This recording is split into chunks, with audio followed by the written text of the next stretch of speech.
brightness is down.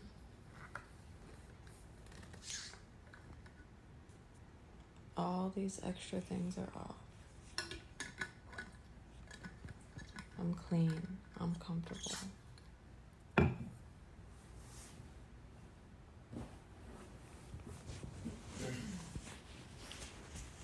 I just reviewed. I'm trying to get everything in order. Because turns out you can really get yourself confused with a bunch of different files. And then they transfer with different names. And then your chronology. And then, did you really listen to the whole thing before you put it all together? And did you forget one? Or when you sent it over, it turned into a different number? So there's a lot of that's getting crisscrossed, and that's got my whole feels in a bundle. But the sun is setting, the lights are on, my feet are not as hot, thankfully. I put on all my good oils. I oiled my full body today. Thank you. My body says thank you.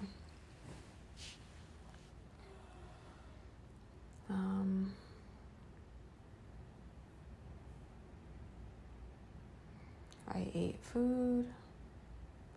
I could drink more water, of course, which I will do right now.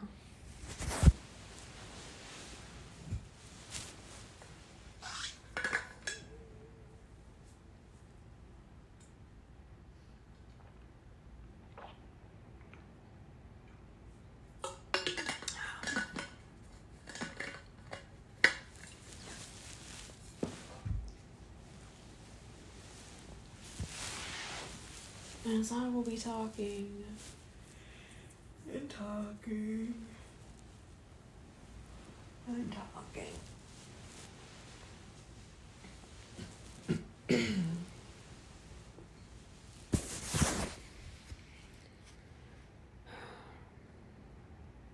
You actually take a lot of drink and like cough breaks, but you never hear that in podcasts or anything. I'm here to tell you. I am here to tell you.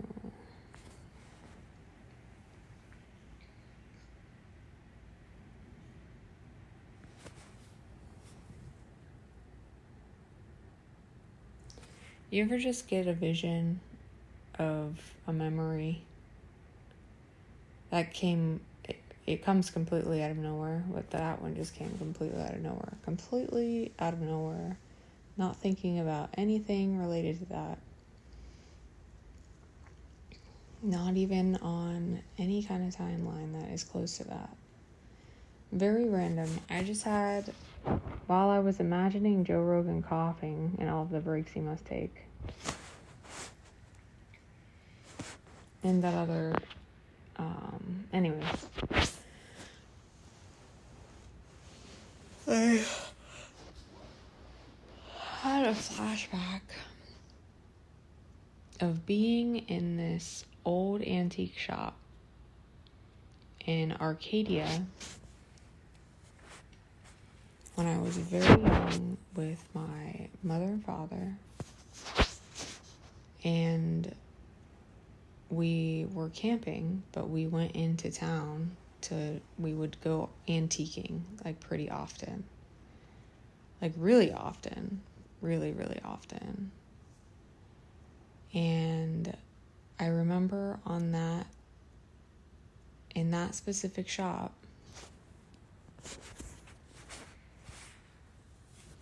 There were really big high ceilings, and there was a certain smell to it. The guy had a really good taste. I can see some wooden like mirrors that are stained, that are on the walls, that are really beautiful. Well, I can't see in them, but they're up. I think the one's up kind of high. But I found this very small like throw quilt, and it was so absolutely beautiful. I had it for years. I had it for so many years. It's one of the only things I was able to keep for so many years, and I really wish I still had it, but it's okay. But that is, considering I'm the type of person who actually isn't really sentimental around objects at all. Like at all. I have very little object permanence, if that's the right way to say that. I don't know. It could not be. I'll have to look that up too. I love giving myself all this homework. Okay, so it was such a beautiful, and it was small. It was like a throw. But whoever made it had such great taste. And the textiles were all absolutely beautiful, and they all had, it was just done so well. She had such my taste, whoever made it. She had such my taste. It was, maybe I'll try to recreate it one day. That would be awesome. That would be so awesome. I would find so much joy. I remember one of the pieces looked like fish scales, and it was like blue and silver, like a 70s, like, and the silver was like very like thick and uncomfortable almost. And then the fabric on the back of it, like on the side you would put on your body, was very soft, like terry cloth. And it was brown and green and a little bit of pink. And it was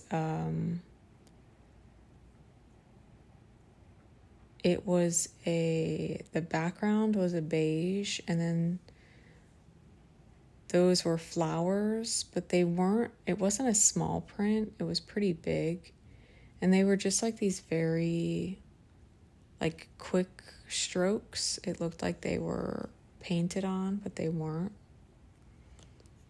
And it was very freeing, and I don't know what the style would be considered. I want to say like expressionistic. So, I'm wondering why that came up at the beginning here.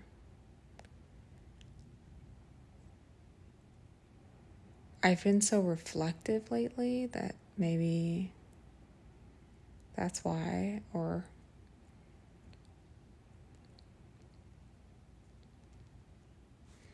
the strange thing is how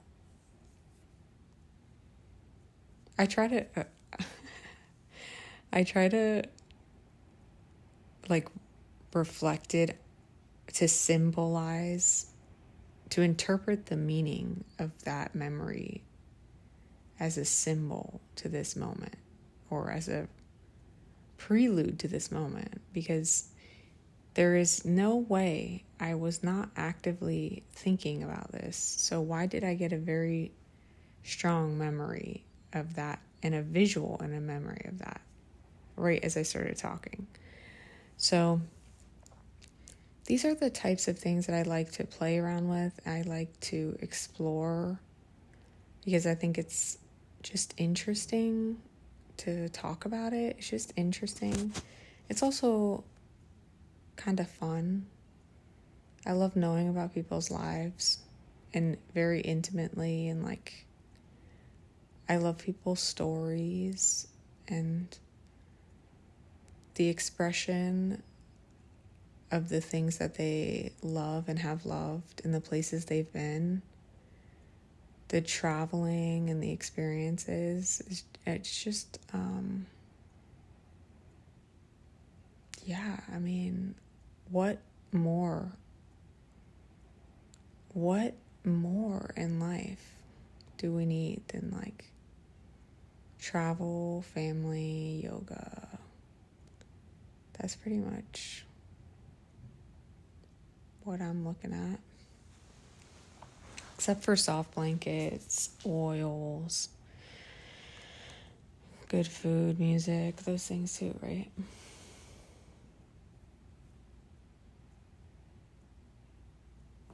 Peace and solitude also.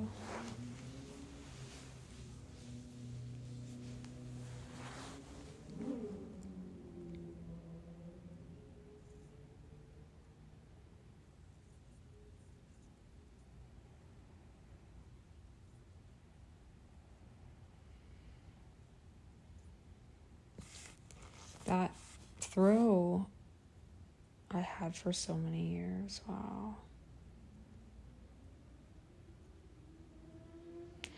My parents were so cool. They were such great parents. And they just bought me cool shit. Wow, how nice was that? I want to be that, you know? I want to be able to buy an antique quilt for my kids if they want it while we're on our camping trip, you know?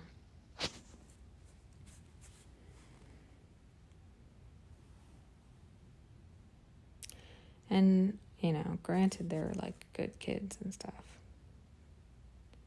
You know what I'm saying? They're following all the rules, right? But there were a few things that came up earlier that I just have to kind of take a second to simmer down in my mind. So I'll encourage you to do the same thing. That way I can just figure out where I'm going to go with this time.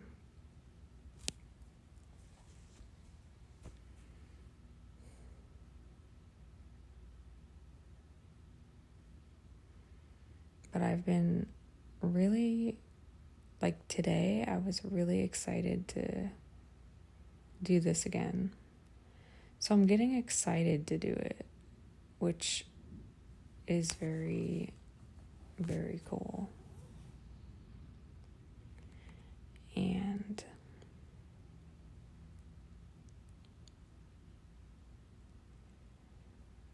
my tummy is growling.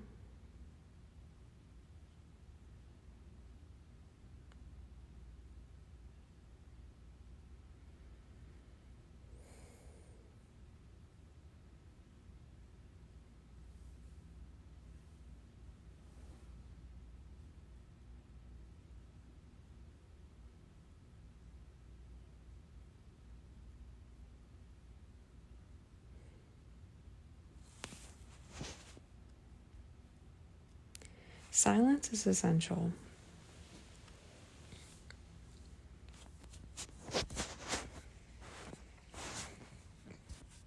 It is. Silence really is absolutely essential, and that's why I'm just welcoming of the space. We don't really have a lot of that in this life here, and we need more of that. So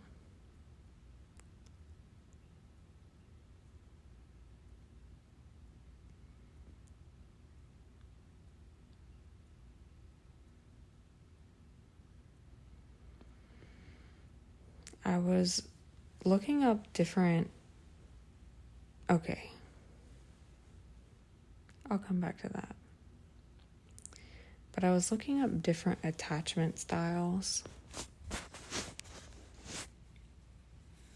Because it seems like my attachment style is changing right now. So it's like maybe in the past it was, well, I don't know exactly how they would label that. I actually don't know exactly how they would label that, but I think in the past it was fear-based. And then now, I don't know what it is now. I think in the past it was fear-based. So it's like fear-based avoidant, which is not really, it's not really the healthiest type of attachment style.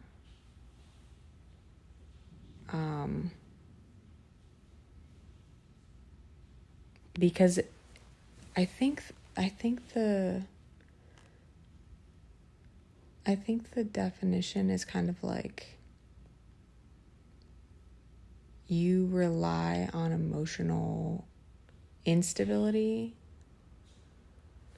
and that becomes like a stabilizing force because that becomes normal. So you are attracted to inconsistency, or you're attracted to just fluctuation in emotion, or you're attracted to intense, I'm thinking of all the words. Inconsistent, intense. Yeah, basically those. And your fulfillment comes through some sort of, your fulfillment kind of comes through just the waiting, I guess, which is so weird. That's why the other portion of that is avoidant.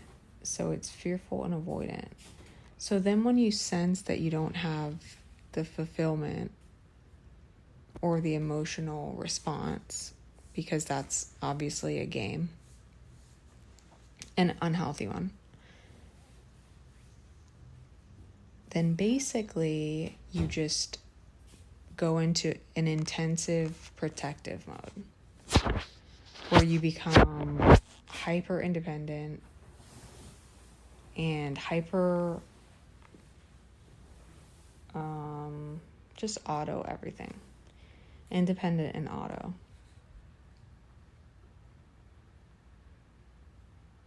Oh, and this is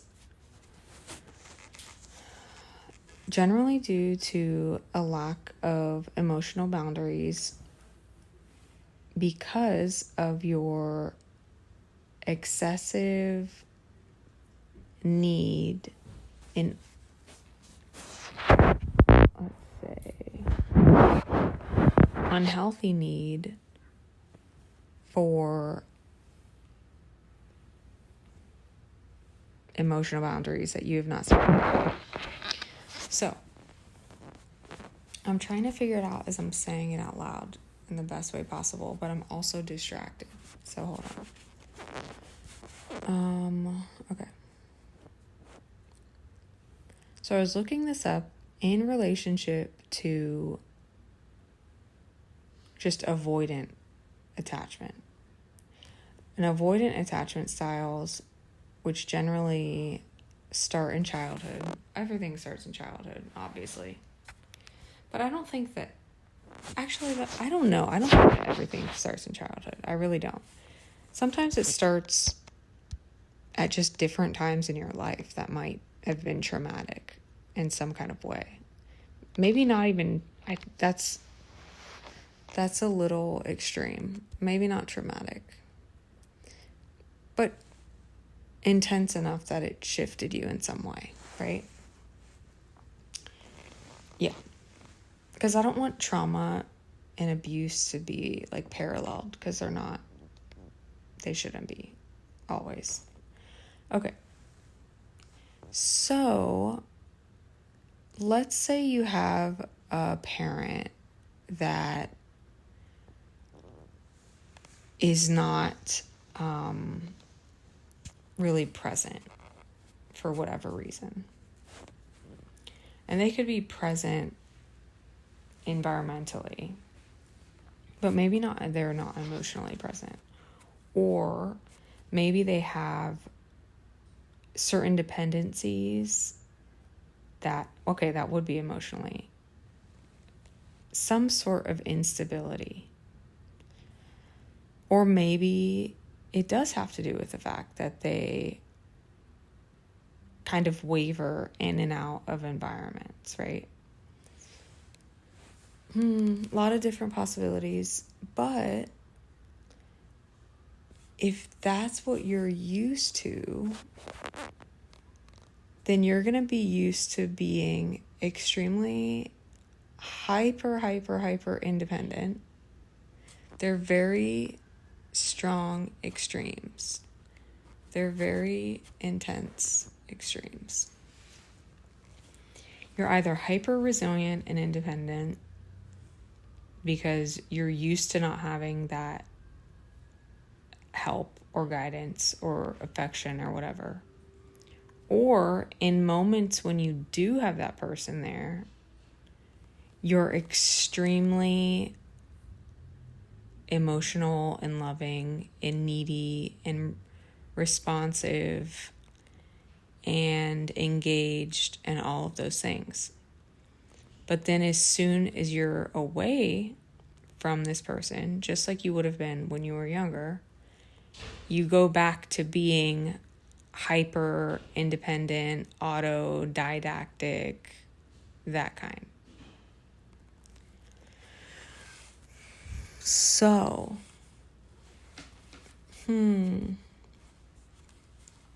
how is it possible for people who are like that to transform? Or how is it like that for people who are like that to recognize that they're like that? Do they recognize that they're like that? And how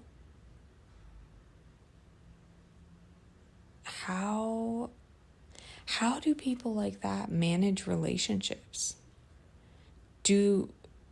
Are people like that, do they find other people like that? They must, right? That is so unhealthy. And I would hope that at some point in their life they're able to recognize it and then maybe transform a little bit. But I think that there's a point in your life where you're able to set clearer boundaries just because you're able to realize what you actually need to stabilize yourself emotionally and internally. And really, that can come at a lot of different times, but it seems that it has taken a pretty long time. Like, it seems like it might take a good amount of years based on my own current situation, which, only in this past couple weeks do I feel like, okay, maybe I'm starting to understand. It's actually not a maybe. It is, I am understanding. Because I'm able to reflect on what is changing. And that comes back to the running, and then you just stop running. I don't know which episode I said that in. But, yeah. Let me process all of that. So, at a certain point, that mystery or that intrigue or the acceptance of,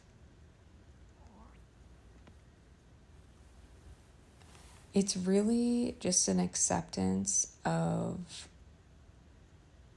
your own boundary being crossed, and then realizing that that needs to be prioritized above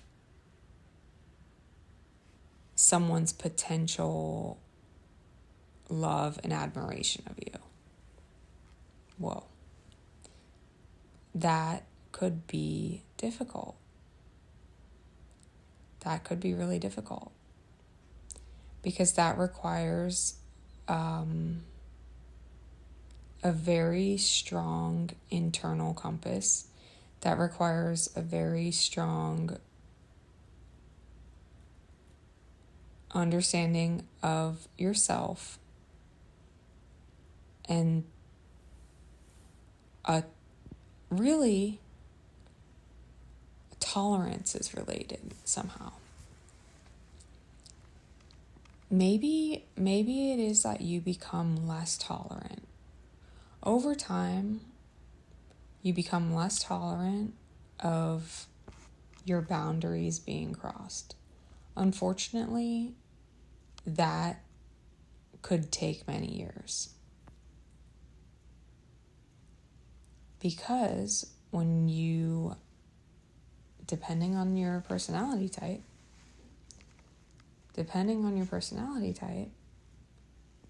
you may just be so used to just giving people unconditional love because that's what you were given. So when you're given that, you can't even recognize the flaws in someone else because you're not used to that. You're not like scanning for that, right?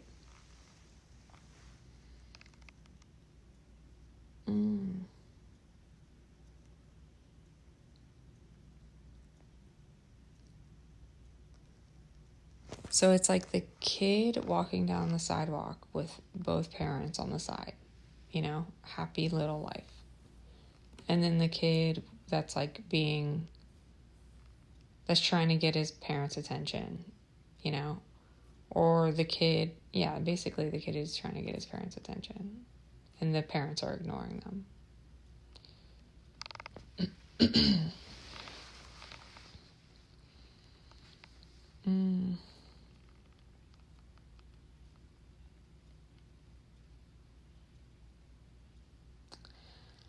I think that they can change. I think that everyone can change. I believe that. I do believe that. I do believe that people can change. I have a hard time letting people close to me who have had certain sorts of issues. I do. But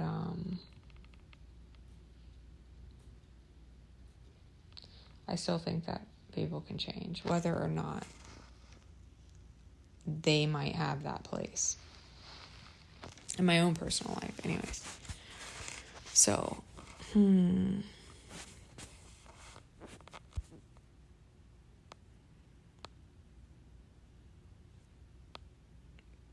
I would be interested though. Like, what is the psyche? Like, what is going on in that person's mind?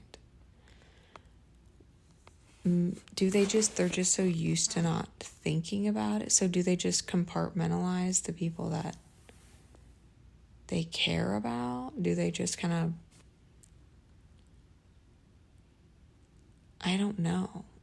Is it a sabotaging thing? Like they're afraid. Are they afraid of it? Is it fear-based? Because they're used to always being let down? Or so they'd rather just not. Maybe that's it. Or maybe they just don't care because they've spent so long not caring or being cared for.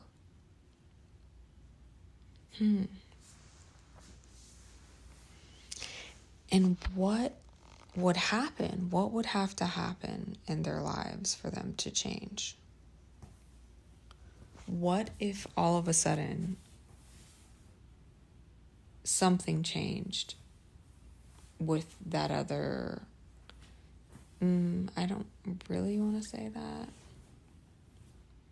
Look, I'm trying to speak freely, but it's also difficult because to a certain extent, I do want to limit what I say.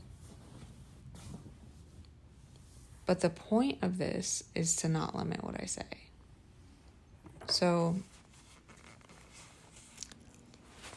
let's say you have a parent who has flaws, and that parent is... lots of people's parents have flaws, you know. Let's say that parent abuses some kind of substance. So, what happens if at some point in their life their parent changes? Does that change the way that the child has developed if they're an adult? And how quickly?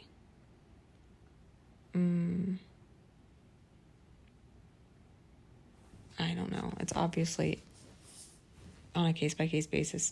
And now I'm breaking down every single person in my head that I can think of with all of these issues. All of which are so very different.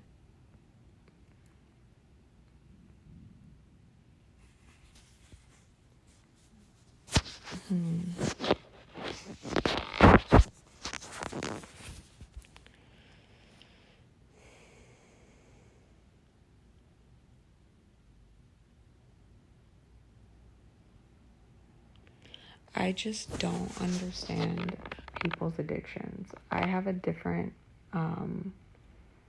relationship with that.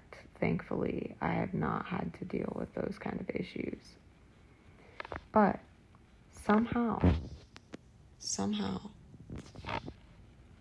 I am always close to people that do have those kind of issues. And not, well, yeah, I am pretty close. Not pretty close. Yeah, close enough. And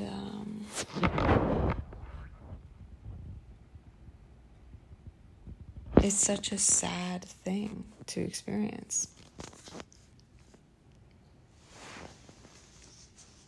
It's such a sad thing to experience.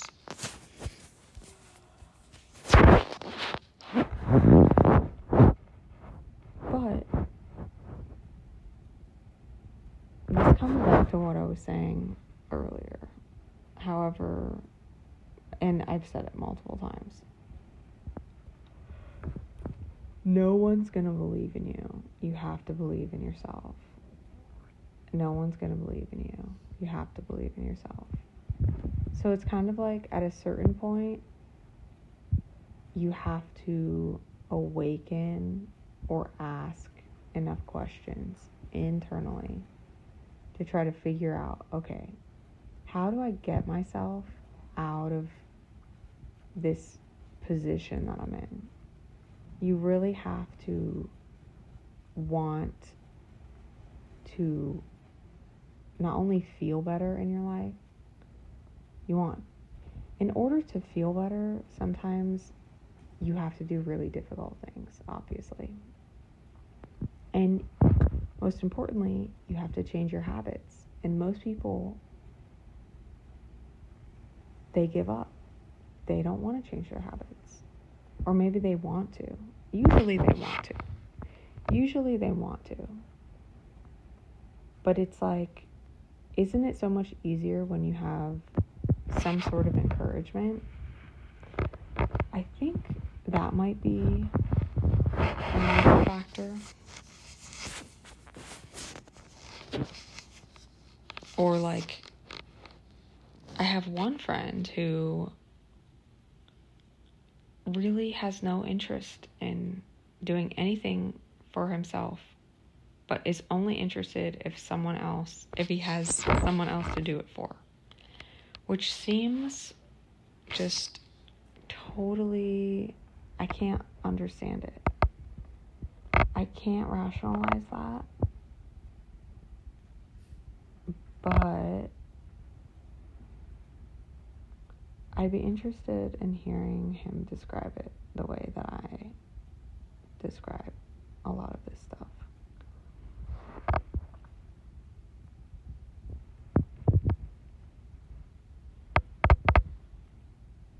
Because don't you have to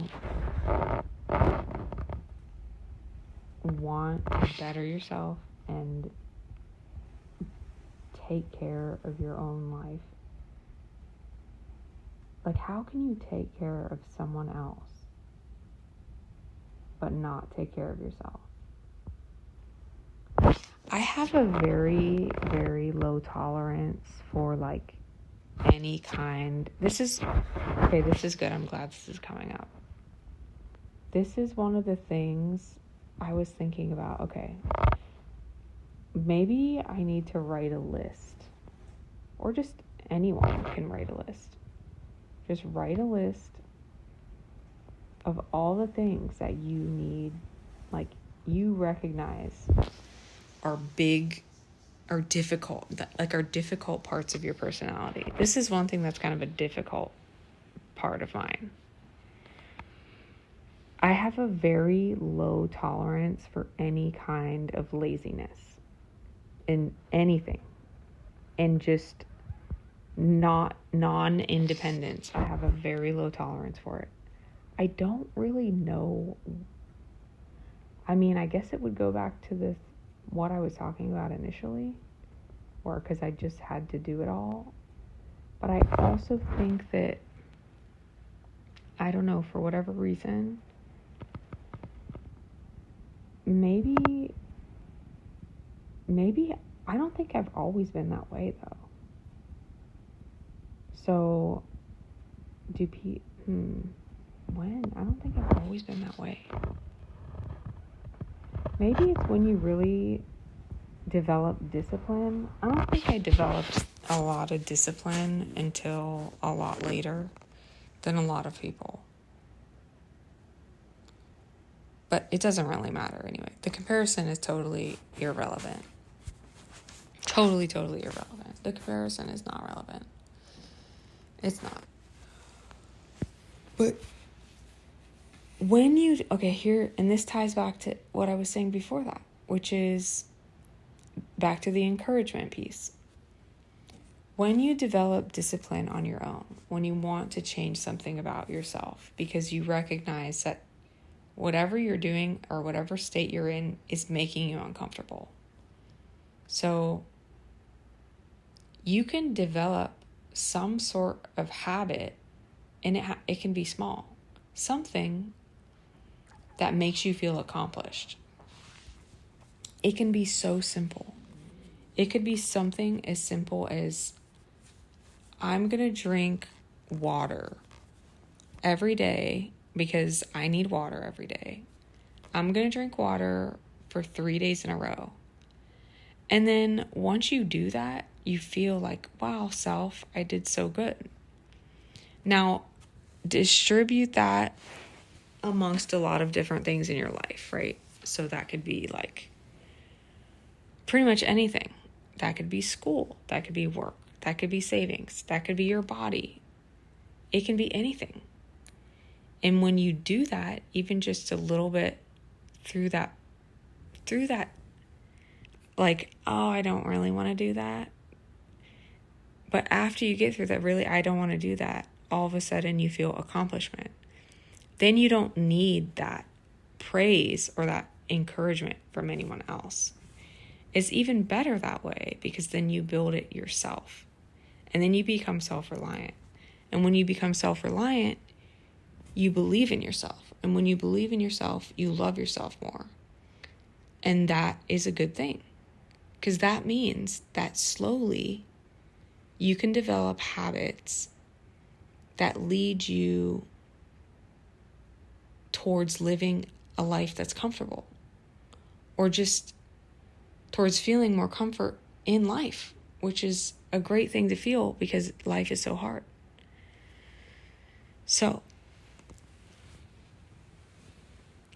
essentially, discipline is such a scary sounding word.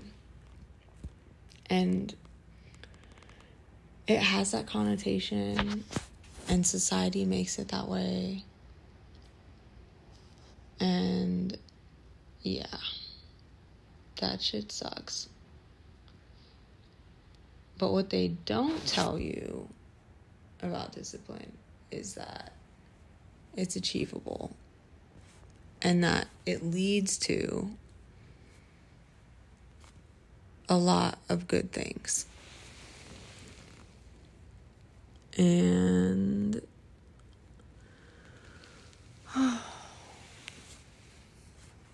I'm really fucking tired. But, okay. What else was I gonna say? This is why... Okay.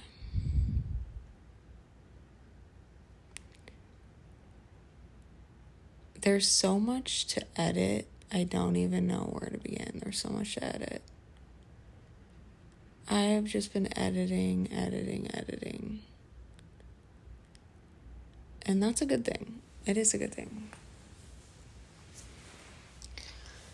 It's good.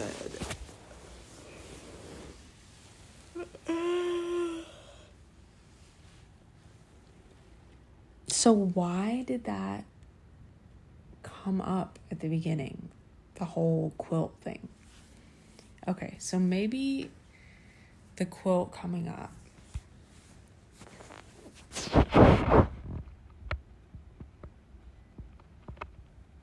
Maybe it's about reinvention. It's totally about reinvention. So, okay. It's so strange how you go through so many different phases of how your identity does change a lot in your life. Your identity really changes a lot in your life. 100%. Maybe, I'm sure there are different variations in everyone's life. But, if you're a curious person who's interested in exploring and growing, you're inevitably going to have a lot of different identities in a good way. That doesn't really sound like healthy, but it is healthy. Because at a certain point, you have when you're younger, you have this, this is who I am at work, and this is who I am around my family, and this is who I am with my friends, and this is who I am online. Like, you have all of these different identities and personalities, and they're the same you, but you kind of have to mask certain portions of them. But then at a certain age, which is basically what's happening now, is you just don't care. And it's not like you still care. But for some reason, it just merges together. And it's really so freeing. Because now, it doesn't matter. And you're less critical of yourself. And all of these healthy boundaries start to develop, particularly amongst those types of relationships that I was just describing at the beginning. So, back to the fear avoidant, back to the whatever, normal ass no avoidant. I think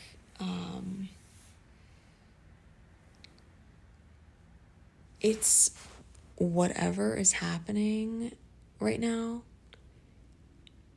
it feels so real because it is real. And because I'm sharing this process with a group, that's what has value. What has value is that everyone goes through these phases at some point. And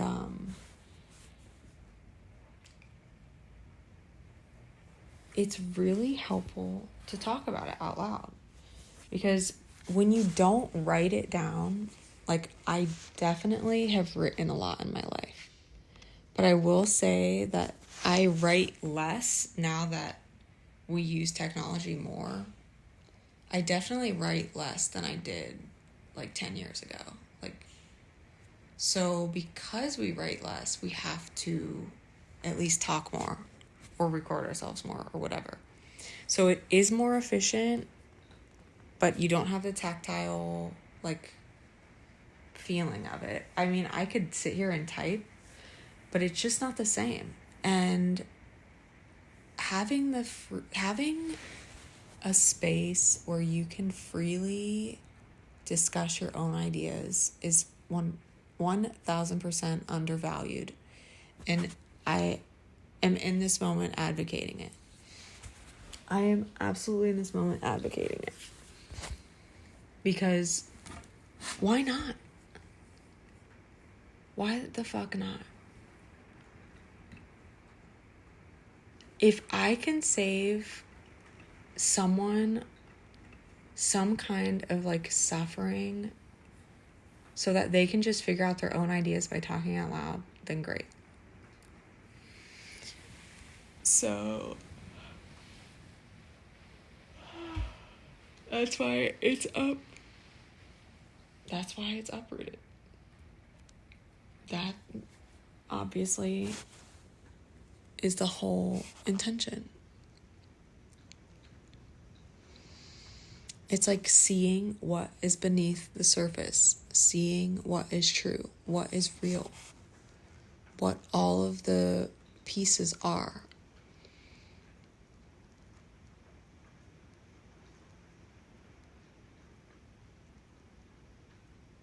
Exposing what is hidden, exposing what has been nurtured. Those are the symbols related to that word.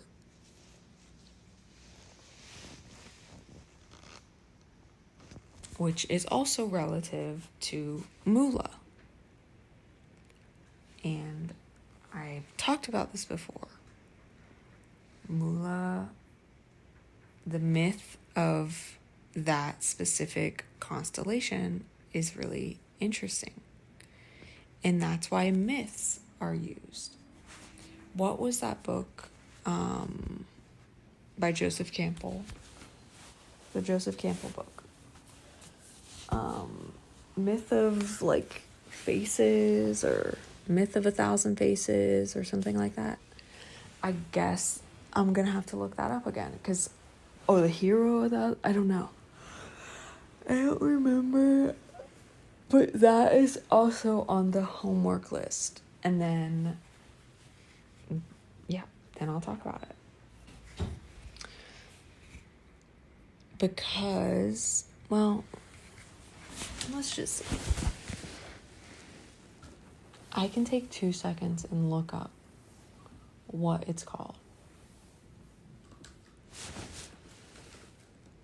Even though it's not necessarily close to me. The Power of Myth. Transformations of Myth Through Time. Oh, he's got it all.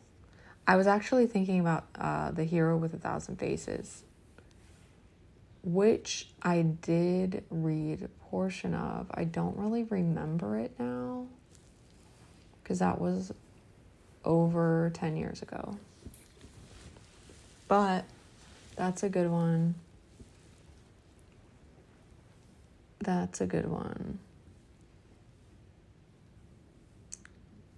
He wrote this. Okay. He wrote that in 1949. That's crazy. But then his later book was written in 1988. Okay, he was a professor of literature, which I didn't know. And I'm assuming, like,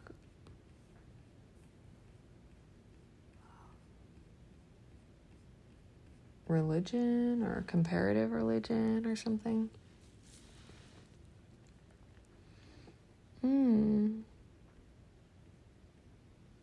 Okay, well, let's see.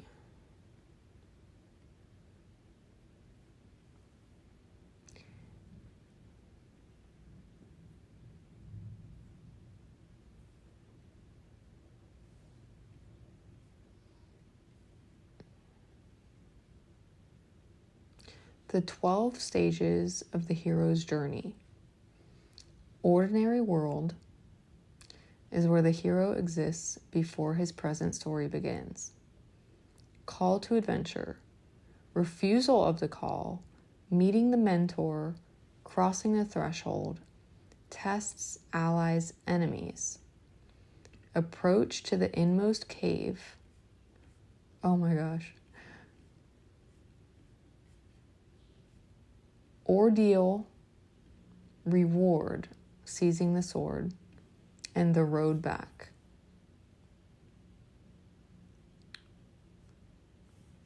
Wow. And resurrection. And 12, return with the elixir.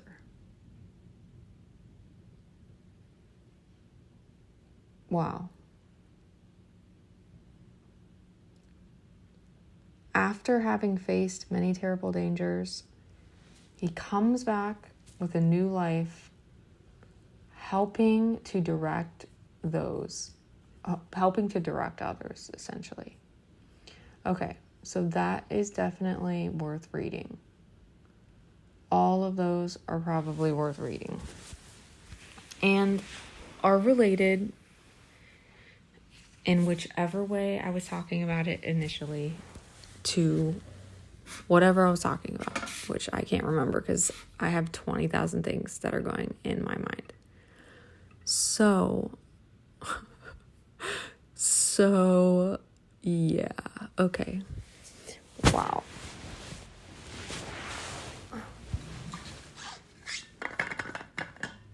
This is why reading is good, period.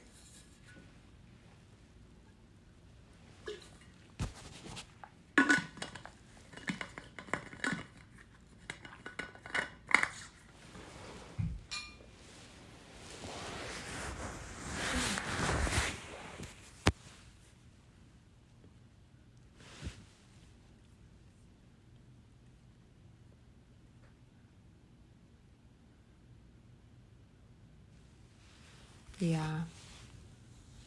I was talking about Vedic myth. I mean, Hinduism is filled with, like, just, thousands of myths. I don't even know where to begin. That is such a complex, everything is so difficult to the Western mind. But that's okay. Oh. Yeah, so what's on the list?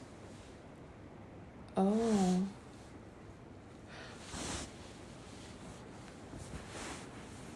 I have so many things to read now.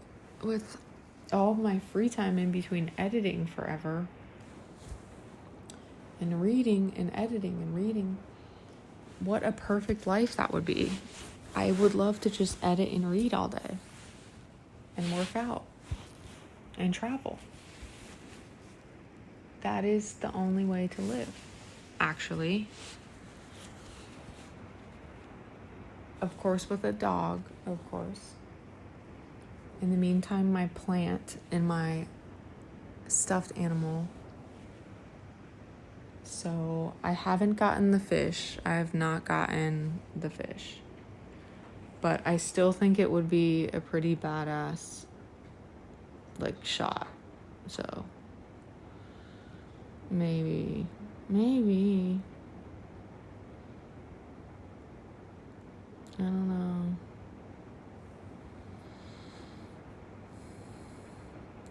know.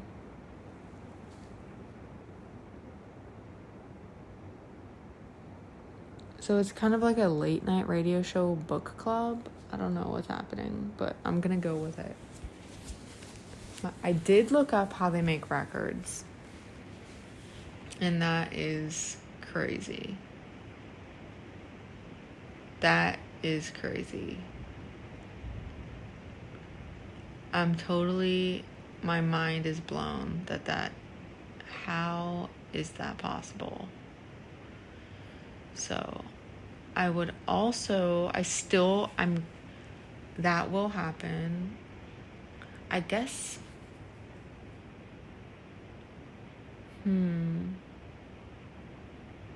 I've been listening to a lot of ambient stuff. I'm sure it fits the whole theme here. Because it's nice and relaxing and expansive and grounding. And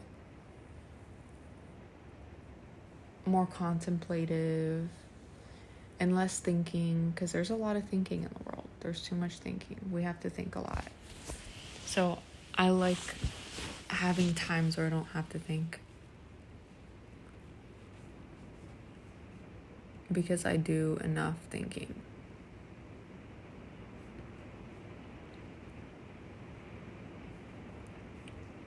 So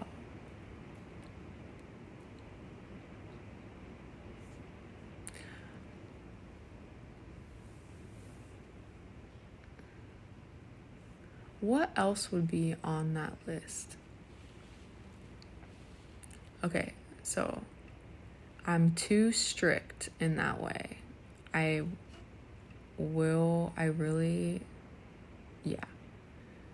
can be very direct.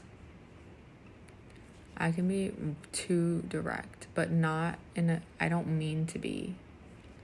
That's just how I've always gotten that my whole life.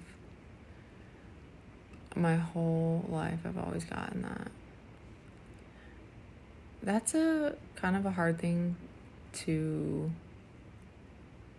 carry, actually. That's kind of like a real big thing, because I'm a very Mercury dominant person. So I'm already very,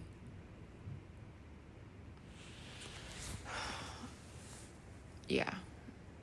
It's not really, it's such a weird thing, because I'm like very friendly with everyone, but I'm also very direct. So sometimes it can be a strange dichotomy. So in this whole talking process, also realize that sometimes someone has to be the rebel. Sometimes someone has to say the things that no one else is going to say. And unfortunately and fortunately, it might be you. And a lot of people aren't going to like you. You're probably not ever going to get along with your bosses. And it's okay. Because the people who like you are going to stick really close to you. The people who like you, and here's the thing too, is if you have confidence in your voice, which you can develop, everyone can develop confidence in their voice. Everyone needs to develop confidence in their voice. Not their singing voice, not their speaking voice, just their perspective, which leads to a speaking voice. and maybe a singing voice. But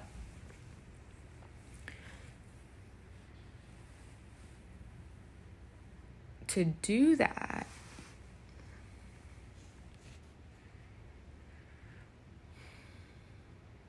everything comes back to having faith in yourself. And I'm trying to think of, I personally was obviously raised as a musician and an artist. Very formally, like very, yeah. So obviously all different types of mediums. But that didn't require speaking, if you think about it. Which is so strange for someone who has such a strong opinion about things. So now it's like, okay, all of those years of creating sounds and pretty things are actually supported by, well, sounds and pretty things weren't for that long. That was like the first half.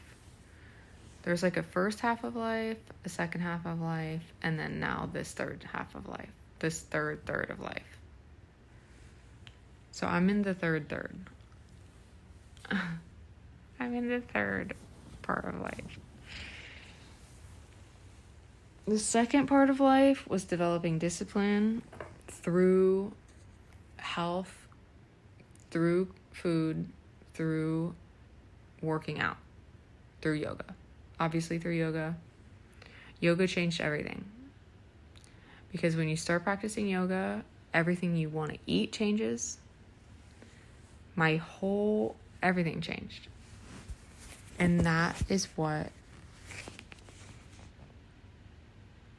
I'm sharing. That's the whole point of all of this.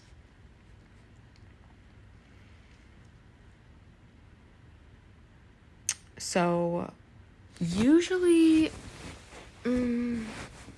I told you that it started when I was